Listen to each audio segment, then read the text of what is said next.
Welcome into a new episode of the Patriots Hub podcast here from the NFL Combine in Indy. Alex Barth, joined by Jeff Howe from The Athletic, national writer, spent a lot of time covering the Patriots. So big day for the Patriots today, Jeff. Mike Vrabel speaking to start the morning. First time we've heard from him since his introductory press conference, really since they built the whole coaching staff.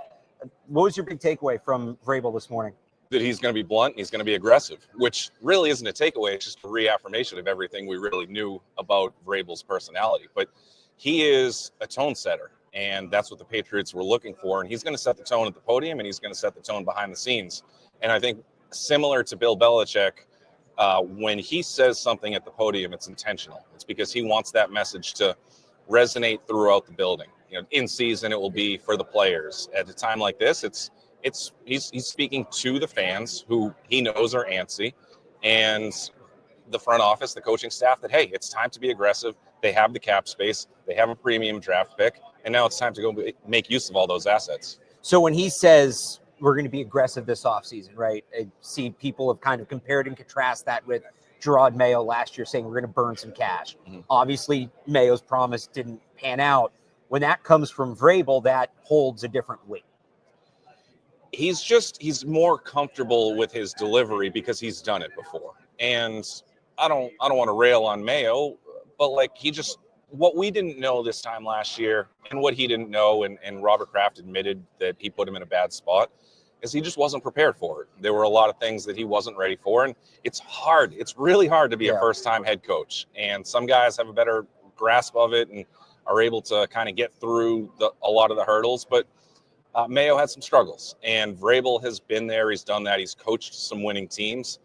He's obviously familiar with the market. He's familiar with the building and the organization and his boss and some of the people that he's working with. So when he speaks with that confidence, it's because he's got the experience of a guy who has been there and done that. And, I've heard so many different coaches. I mean, Bill Belichick has said it a million times too, but you're never prepared for some of the obstacles that you're going to face as a head coach until you actually start to go through them. Sometimes it's, a player has a relative gets sick and they aren't able to give it their all at the building, and the head coach has to manage something like that. Sometimes it's just how you deliver your message to the media. So there's just a lot of things like that where you're going to see the experience, and it's going to come out in sort of a striking tone with Vrabel. And on the field, as they try to change things, they can pretty much start from anywhere. They have the quarterback, right? They have Christian Gonzalez, but offensive line, receivers, defensive backs, linebackers, it's all sort of on the table. Where do you see them starting this rebuild? What do you see the emphasis being this offseason? Trenches on both sides. And, you look at the offensive line. Mike Nwenu is a guaranteed starter. If David Andrews is healthy, he's most likely a guaranteed starter. Yeah. But how confident are you in the other three spots? So you're going to address offensive linemen. You certainly want to address the defensive line. That's what Mike Vrabel is to his core. So he wants to be physical. It's similar to the way Jim Harbaugh took over with the Chargers last year. You knew that guy wants to have a tough team in the trenches, and he's going to maximize his assets in both of those areas. Now, with the Patriots, that's where their weaknesses have been. And now the defensive line will be in better shape if they can get Barmore back. But sure. I think you're looking at that, the fourth pick, right? Fourth pick, Jeez. The fourth pick in the draft. Unless Travis Hunter is there, I would be surprised if it was not somebody in the trenches. So, and that could go, Mason Graham, Will Campbell up front. We got the report today, or we heard from the Ravens that Ronnie Stanley, the plan is for him to come back. So how do they get it done on the offensive line? Defensively, it's a deep draft class. There's options in free agency. The top free agent tackle's now off the board. Will Campbell, there's questions about him. Is he really a tackle? What do you think is the most efficient way to go about improving that line, and specifically the tackle position? Yeah, I would really go hard on free agency, and it's a better free agent class on the offensive line this year than it was last year. Okay. Now I heard the Patriots fan base, clamoring, why didn't you get the offensive lineman? Why didn't you find a left tackle? And I understand that. The problem is you can't make these guys grow on trees. So they have to be there. There are some starting caliber free agents out there. I think the Patriots need to go hard after them, because when you're talking about Will Campbell, yeah, he's going to be a good player. It's just, is he a guy that you really are going to be excited about to take it for? Now, if you trade down, you get him at 10, sure, then I think you're really excited. It's all about maximizing that asset. At the end of the day, if they draft Will Campbell and he's a good player for 8 years, nobody's really going to care where you took him, or if you left a little meat on the bone later in the top 10 or what have you. But I think they would be very. I've maintained this, and I can't imagine the opinion's going to change. The Patriots need to root for 2 quarterbacks getting taken before them, because then you have your choice of Abdul Carter, who I think would be an awesome pick at number 1, let alone number 4, or Travis Hunter. And again, if Hunter's not there, you just take the best lineman, defense or offense available. But again, Campbell, he's going to be a good player.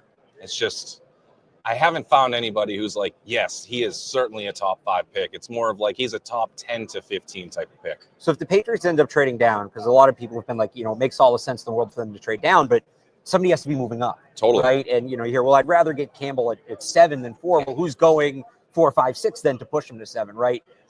Do you think, the haul, we talked about the haul this time of year in the draft, and you're moving down, especially from the top 5. Is there a haul, or are the Patriots going to have trouble moving down because there maybe isn't the player pending one of those quarterbacks that teams want to move up for?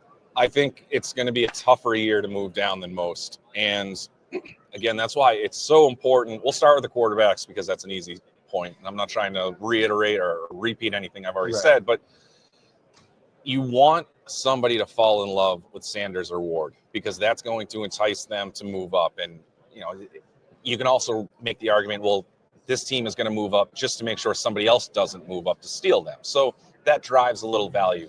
I don't know how much you're realistically going to get for moving down. Let's say from 4 to 7, maybe you pick up a 3rd rounder, which is, nothing to shake a stick at. When you're at a total rebuild, you take as many 3rd round picks as you can possibly get.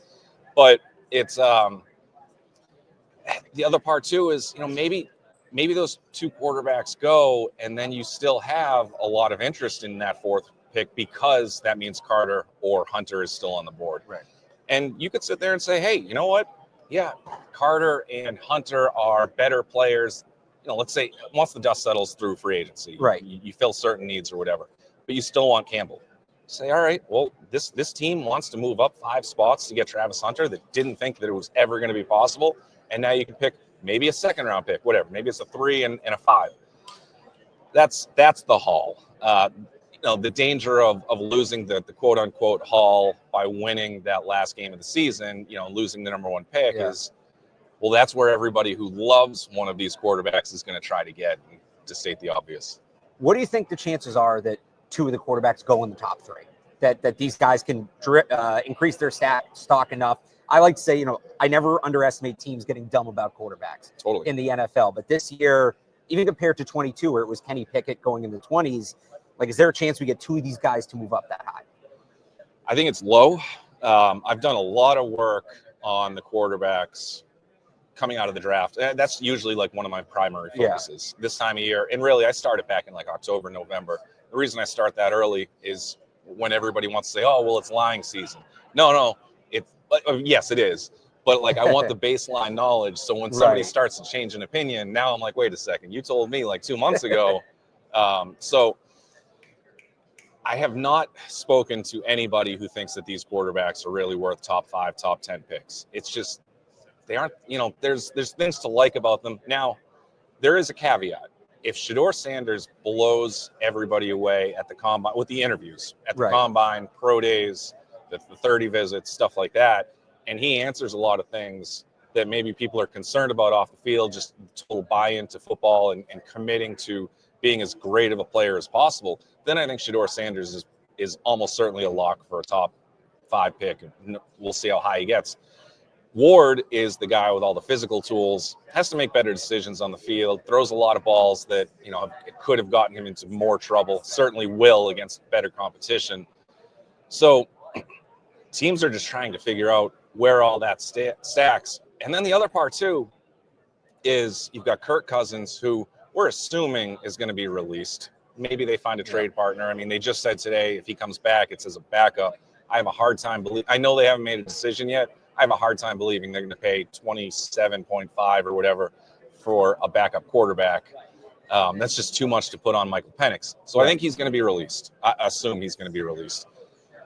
He can now play for, let's say, Cleveland for 1.2 million or whatever the balance is of the minimum because of the offset situation, similar to Russell Wilson with the Steelers last year. The other part too is now that Matthew Stafford is potentially available, could a team like the Giants say, all right, we don't want to take our chances in the draft. Let's go get Matthew Stafford and try to keep building up around him. Because you've got a couple people who are trying to perform for their jobs, and Joe Shane and Brian Daboll. So taking a risk on a draft pick might not be so amenable to the decision-making process here. So there's still so much that has to go the Patriots' way indirectly with the other teams around them. What's one storyline from this week that you think people aren't talking about enough? Oh boy. I can't even figure out what day it is. Some of the things I'm working on are just, Travis Hunter, receiver, cornerback, hybrid. How much do you want to play him? Realistically, can he hold up? I think like an Ashton Genty, who is a legit top 5 talent, but like, where is he going to fall in the draft because of the valuation of the position? And then the quarterback movement is always. Problem is, you asked what's a story people aren't talking about, and I probably just gave you like 4 that people are talking about. But it is. I will say, like, it's not so much with the quarterbacks this year, especially coming from last year, where it was 6 guys at the top, and that was all that. I will say, you mentioned Hunter as a receiver corner. Do you think he could be impacted by, similar? You mentioned the tackles, like the wide receiver market maybe isn't what people thought. Higgins, it sounds like, is going back to Cincinnati. He's going to get tagged. DK Metcalf. Will that maybe influence teams how they see Hunter? And he is a better corner, but we need a receiver, and the receivers aren't out there right now. Yeah, it's a tough year to need a receiver, especially at the draft. There's a couple guys who are viewed as potential top 10 picks. I don't think they're at the caliber as some of the players from the past couple of years. It's going to be a deeper draft too. Yeah. So, we're going to learn. I'm certainly going to learn more about the receivers in the next month or so. T. Higgins getting pulled back. I'll believe it when I see it. I'm not saying like the Bengals or the reports are wrong. That's a hard thing to do, to pay a $55 million quarterback, a $30 million receiver. And then, oh, by the way, you still have to give Chase probably 40 plus. No team in history has ever been built like that. So the Bengals have to get really creative in order to keep T. Higgins. I know Trey Hendrickson as well, too. Yeah. We've heard they want to keep. Exactly. And then, you look at what happened with their defense. They went all in on getting younger on defense this past year plus, and it fell flat. So now all of a sudden you're going to have a top-heavy roster while still trying to remake your defense. Joe Burrow is going to go into next season having to score 40 points a game again. Do you really? So there's a lot of stuff going on with Cincinnati that's like, does it really make a lot of sense to tag T. Higgins? When I saw that report, my reaction was, it's really nice to say on whatever it was, February 10th, we want to sign him to a long-term extension. It's easy to say that. When you get to the table and you start figuring out the numbers, tone can change real quick. So, and you look at the Bengals' history with those massive contracts, there's a lot of things that are going to have to change for that to work. And then even if they do keep him, if they do tag to extend him, you still have to figure out a way to win with those cap dynamics. He is Jeff Howe from The Athletic. You can check him out at theathletic.com. Jeff, thanks for joining us. Of course. Thanks for having me.